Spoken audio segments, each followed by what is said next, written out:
ಎಲ್ರಿಗೂ ನಮಸ್ಕಾರ. ಇಂದು ಕೂಡ RCB ವುಮೆನ್ಸ್ ತಂಡವು ಅತ್ಯುತ್ತಮವಾಗಿ ಪ್ರದರ್ಶನ ನೀಡಿ ಜಯಭೇರಿ ಬಾರಿಸಿದೆ. ಹೋಮ್ ಫ್ಯಾನ್ಸ್ಗೆ ಏನು ಡಿಸಪಾಯಿಂಟ್ ಮಾಡಿಲ್ಲ. ಪೈಸಾ ವಸೂಲ್ ಪರ್ಫಾರ್ಮೆನ್ಸ್ ನೀಡಿದೆ RCB ವುಮೆನ್ಸ್ ತಂಡ. 2-2 ಮ್ಯಾಚ್ ಜಯಶಾಲಿಯಾಗುವ ಮೂಲಕ ಬೆಂಗಳೂರು ಬುಲ್ಸ್ ಸಖತ್ತಾಗಿ ಈ ಸೀಸನನ್ನು ಸ್ಟಾರ್ಟ್ ಮಾಡಿದೆ.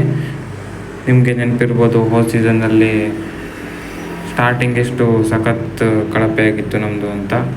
ಆದರೆ ಈ ಸೀಸನ್ ಮಾತ್ರ ಸಖತ್ ಕಾನ್ಫಿಡೆಂಟಿಂದ ನಾವು ಸ್ಟಾರ್ಟ್ ಮಾಡಿದ್ದೇವೆ. ಮ್ಯಾಚ್ನಲ್ಲಿ ಏನೇನಾಯಿತು ಅಂತ ಶಾರ್ಟಾಗಿ ವಿಡಿಯೋದಲ್ಲಿ ನೋಡೋಣ ಬನ್ನಿ. ಅದಕ್ಕೂ ಮೊದಲು ಚಾನಲ್ಗೆ ಹೊಸಬರಾಗಿದ್ದರೆ ದಯವಿಟ್ಟು ಸಬ್ಸ್ಕ್ರೈಬ್ ಮಾಡಿ, ಸ್ಪೋರ್ಟ್ಸ್ ಅಪ್ಡೇಟನ್ನು ಪಡೆಯಿರಿ. ಬನ್ನಿ ವಿಡಿಯೋನ ಶುರು ಮಾಡೋಣ. ಟಾಸ್ ಸೋತು ಮೊದಲು ಬ್ಯಾಟಿಂಗ್ ಮಾಡಿದ ಗುಜರಾತ್ ಜೈಂಟ್ಸ್ ತಂಡಕ್ಕೆ ಆರಂಭ ಏನೂ ಚೆನ್ನಾಗಿ ಸಿಗಲಿಲ್ಲ. ಗುಜರಾತ್ ಜೈಂಟ್ಸ್ನ ನಾಯಕಿಯಾದ ಬೆತ್ ಮುನೆ ಅವರು 8 ರನ್ ಗಳಿಸಿ ಔಟ್ ಆದರು. ಅದಾದ ಬಳಿಕ ಲಿಚ್ಫೀಲ್ಡ್ ಕೂಡ ಬಾಲ್ ಸ್ವಲ್ಪ ವೇಸ್ಟ್ ಮಾಡಿ ಔಟ್ ಆದರು. ಇದರಿಂದ ಅವರು 30ಕ್ಕೆ 2 ವಿಕೆಟ್ ಕಳೆದುಕೊಂಡ್ರು. ನಂತರ ವೇದಾ ಕೃಷ್ಣಮೂರ್ತಿ ಕೂಡ ಔಟ್ ಆದರು. 45ಕ್ಕೆ 3 ವಿಕೆಟ್ ಹೋಯಿತು. ನಂತರ ಬಂದ ಹರ್ಲೀನ್ ಡಿಯಾಲ್ ಕೂಡ ಔಟ್ ಆದರು. 50ಕ್ಕೆ 4. ಹಾಗೆಯೇ ಗಾರ್ಡ್ನರ್ ಕೂಡ ಹೋದರು. ಹೀಗೆ ವಿಕೆಟ್ಗಳ ಸರಮಾಲೆನೇ ಬೀಳ್ತಾ ಹೋಯಿತು.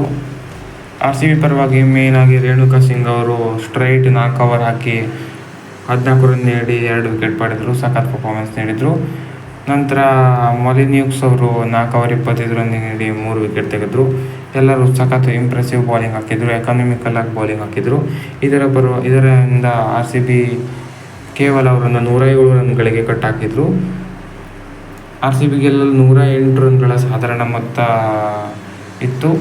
ಅದನ್ನು ಬೆನ್ನತ್ತಿದ RCBಗೆ ಸ್ವಲ್ಪ ನಿರಾಸೆ ಆಯಿತು. ಯಾಕಂದರೆ ಸೋಪಿ ಡಿವೈನ್ ಮೊದಲೇ ಔಟ್ ಆಗಿಬಿಟ್ರು.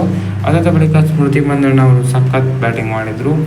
ಬೌಂಡ್ರಿಗಳ ಸುರಿಮಳೆ ನೆಗೈದರು.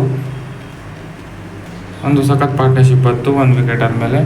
ಅದಾದ ಬಳಿಕ ಸ್ಮೃತಿ ಮಂದಣ್ಣ ಆಲ್ಮೋಸ್ಟ್ ಮ್ಯಾಚ್ ಮುಗಿಸಿ ಔಟ್ ಆದರು 43 ರನ್ಗಳಿಗೆ. ನಂತರ ಕೊನೆಗೆ ಬಂದವರೆಲ್ಲ ಈಸಿಯಾಗಿ ಮ್ಯಾಚನ್ನು ಮುಗಿಸಿದರು. ಇದರಿಂದಾಗಿ RCB 2-2 ಜಯಶಾಲಿಯಾಗಿದೆ. ಮುಂದೂ ಕೂಡ ಹೀಗೆ ಆಗಿ ಯಶಸ್ಸು ಸಿಗಲಿ ಎಂದು ಆಶಿಸೋಣ. ಇದಾಗಿತ್ತು ವಿಡಿಯೋ. ಹೆಚ್ಚಿನ ವಿಡಿಯೋಗಾಗಿ ಸಬ್ಸ್ಕ್ರೈಬ್ ಮಾಡಿ. Thank you.